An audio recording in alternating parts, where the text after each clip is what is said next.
Normally in a game like this, ow!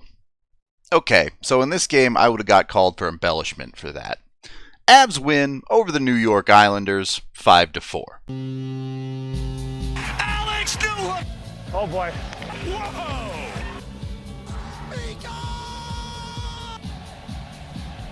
As I was saying, normally in a game like this one, I would tell you that the Avs made it tougher than it had to be, but honestly, I don't really think they did. The first 50 minutes was complete domination by Colorado, and then they took a vacation for the last 10 minutes that they got away with. Unfortunately, the first 40 minutes of the game didn't reflect the Avs' domination on the scoreboard, but then everything fell into place through the first 10 minutes of the third. I'm going to be honest with you, this did not look like two teams of the same caliber. In the first period alone, the Avs outshot the Islanders 20-7. McKinnon had 6 shots in the first period, nearly outshooting the entire Islanders by himself. The Avs' puck luck was a little bit worse, and they didn't take their foot off the gas. They easily would have blown past 50 shots on goal in this game. So I really don't think the final score is very representative of how well the Avs played in this game, but I'm not going to get into this argument because it doesn't matter. The Avs won. And somehow, despite the first period being the Avs' most dominant of the game,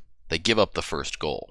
Avs on the penalty kill here, a bit of a broken play through the neutral zone for the Isles as they miss a pass, and problems start here. Jack Johnson's got to win this race, or at least muscle out his man, so the Avs have control of the puck. He doesn't do a great job of that, doesn't get very much on the puck, but is getting assistance from Erik Johnson. EJ's also got to make a better play here. He could have gone up the wall and out. He could have been more aggressive in moving it to the near side. Instead, he throws it right into a guy's stick. So this clear is a failure, and the Isles are still in the zone. You can see this is already set up to be a big disaster for the Avs as the walk-in comes in. A beautiful redirect play.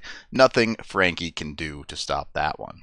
I've given the Avs penalty kill a free pass quite a bit lately because teams just score on the power play sometimes, but that one definitely feels like it needs to be better. When you have opportunities to get the puck out on the penalty kill, you have to execute. Thankfully, the Islanders don't hold on to the lead for long because Cale Makar remembers he's allowed to score goals. The Avs on the power play, this time, this is just terrible puck management from the Isles. It looks like this guy stumbles on his way up the ice and just loses the puck. McKinnon, in good position, there to take it right away. He gets it down to Kadri, who you get all of the Isles coming back into the zone following the puck. Kadri recognizes it and finds the lane to find Makar up high. Now, it's pretty early in Makar's career to call anything vintage Makar, but this is probably about as close as you can get. Walking in off the blue line, finds a shooting lane, gets his feet sideways to get around the man, and puts a perfectly placed shot into the net as Landy is coming across to help screen the goaltender.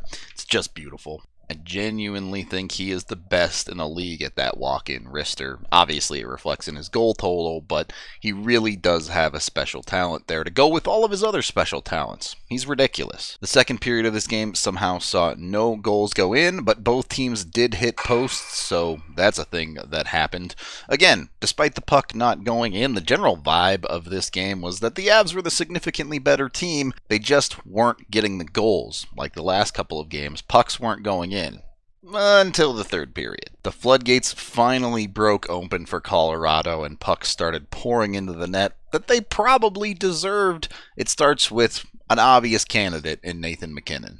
This play alone probably should have been a goal on 3 different occasions as the Avs work it beautifully down low off of a pass from Kadri, who's then going to work it across to Mikko, and that should be a goal. Like, most of the time, that's a puck that's going to go in the net. Varley makes a great save, but the puck comes loose. The Avs collect quickly with McKinnon, who's able to get it back out to Cale. It's not a great pass, but Cale comes in, tries to make a great feed to Landy. Landy doesn't receive it well. It bounces off of him, but he's able to get it back to McKinnon. Arguably, even with recovery, Landy still should have shot this. He kind of had a literal wide-open net. Varley not in the blue paint at all, but it doesn't matter. McKinnon's open, he gets it to him, and McKinnon finds the twine.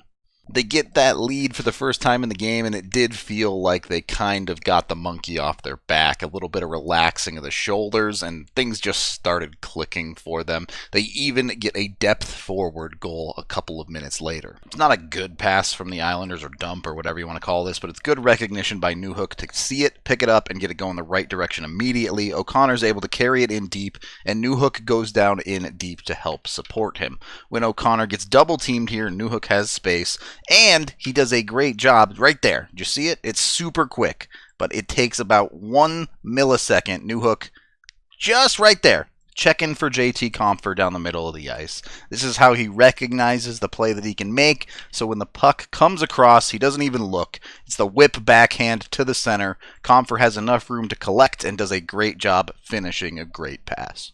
Newhook on your third line just kind of feels dirty at this point. The Avs don't stop there, though. They score 2 more goals in the next 2 minutes, both of them beautiful goals that come from the defense. Keep your eyes on Cale Makar for this play, because the puck is going to get turned down and deep and bounce off of Burakovsky, but Makar is already cheating in, and when the puck bounces out, he makes a great read to recognize McKinnon is going to be the first one to this puck, and by the time McKinnon has collected it, Makar has already beat his man off the wall and is coming down. McKinnon just has to turn his head, recognize that Makar is there, and hit him, and Makar basically gets a free goal. There's been a lot of skill tonight, but this one is some good old-fashioned hard work, as you have Makar working it in deep, and Val Nichushkin just outworking a man to help Kadri win a puck. They eventually get it out, and it's a great read from Landeskog to recognize that the Isles have committed all 5 to the far side. Devon Taves literally has an ocean of space in front of him. He makes a nice pass to get it to him, and Taves pulls his best Cale Makar impression with the walk-in finish. In the blink of an eye, it's 5-1, and honestly, it feels like the game should have been at least 5-1. The Avs could have easily scored 6, 7, or 8 goals in this game, and it would have been even more over. And then you have the comeback. The Isles would score the next 3 goals, 2 of them with time actually left on the clock, and you can be upset about the Avs giving up goals. Of course, you never want them to do that, but none of these goals really mattered. If you're asking me, the lead never particularly felt in jeopardy, and it just wasn't that big of a deal. I do like breaking down and showing you the goals, though, so let's look at them. The first one is what it is. You give them a power play, they convert. A bouncing puck doesn't go the Avs' way here, and the Isles get it back into the zone, and I don't even think this is a bad play. Jost is in a bit of a tough spot, a bit far from the puck. Makes a nice poke on it to try and get it out, but it's just a good hold from the Islanders. And then the Avs defense breaks down as the Islanders get it deep into the zone. You have 2 players from the Isles tracking the backside, and the Avs just don't cover very well. It's an awkward situation because you have Jack Johnson committing high up this near side, and Ryan Murray taking the man in deep. So both of these players are on forwards to cover in Jost and Nichushkin. Anyway, it's the job of the forwards to cover here, and it's a tough spot. Nichushkin commits out high. They've left Tyson Jost in a really tough spot by overcommitting to the near side. Jost doesn't make the right read here, gets beat towards the net. From there, Lee has a million miles to do whatever he wants to Francouz and finishes. Not thinking about that one too much. It's 5-2. Even the second one, yeah, you would like to see the Avs get a stop here, but that one only makes it 5-3. You're still not particularly concerned. It's a dump in from the Isles here, and as it rims around high off the glass, Kadri just loses the puck. He doesn't see where it is, he doesn't see how it comes around the boards, and it goes right by him and skitters up to the high part of the zone. He still hasn't recognized where it is until about right here, and it catches the Avs a little bit off guard. As Kadri just gets dunked on the walk through here, you still shouldn't be too bad of a spot here. The shot comes through and Francouz makes the initial save, but both Avs defensemen have completely lost the man deep in the zone. There is no help for the coverage of this rebound, and Francouz probably could have done a better job actually not giving up a rebound too, but the combination of the defense not covering the net front and the rebound results in, you guessed it, a goal. Never a great feeling when you give up goals 90 seconds apart. That's how things do start to spiral, but they didn't here. At 5-3, the Avs calm things down a little bit. Then they end up giving up the 4th goal with 30 seconds left in the game. My favorite phrase, faceoffs only matter when they matter. A faceoff led to a goal here, but this goal didn't matter, so does it really matter? Isles with the empty net. As mentioned, they win the face-off clean here, and, well, actually, that's not clean, you know? Darren Helm probably should have got that puck out. He failed, loses the puck battle. The Isles get a puck up high. It comes in off Frankie, and he just gets beat. That's one Frankie has to have. I don't think there's any argument there. If there were more time on the clock, that goal would have been a lot more concerning to me. Yes, crazy things have happened. Teams do score goals in the last 30 seconds of games, but it's pretty darn rare. And when the Avs remember that they need to win the game, they easily shut things down. So it just wasn't that big of a deal.